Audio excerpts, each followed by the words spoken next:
Wakil Ketua Dewan Perwakilan Daerah Republik Indonesia, Tamsil Lindro, memberikan kuliah umum di Baruga Baharudin Lopa, Fakultas Hukum Universitas Hasanuddin Makassar, Jumat 11 April 2025.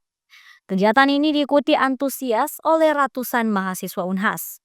Dengan mengangkat tema peran strategis DPD RI dalam mengawal pelaksanaan program Asta Cita Presiden Republik Indonesia, kuliah umum ini membahas peran penting DPD dalam pembangunan nasional ke depan.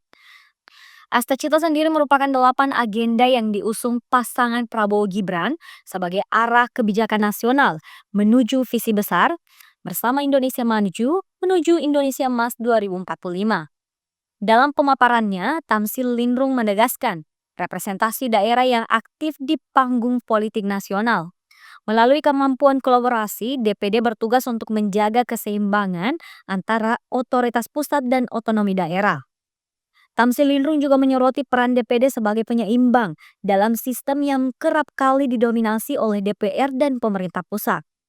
Ia menegaskan keberadaan DPD yang terus berjuang agar suara daerah tetap terdengar dan tidak terpinggirkan dalam proses legislasi nasional.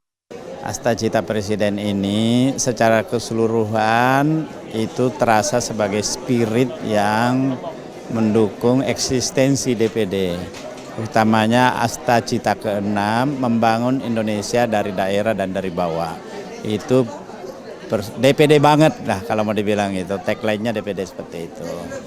Yang beliau selalu sampaikan juga supaya DPD ini lebih berdaya, tidak menjadi ornamen pelengkap saja. Tapi beliau berharap DPD adalah menjadi salah satu tempat untuk memperkuat posisi dia dalam mengimplementasikan Asta Cita, utamanya kaitannya dalam melakukan evaluasi dan pengawasan di daerah atas implementasi Asta Cita tersebut.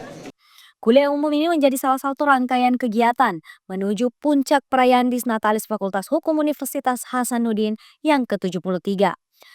Zara Sabita Suceng, Hagatoni, Unhas TV.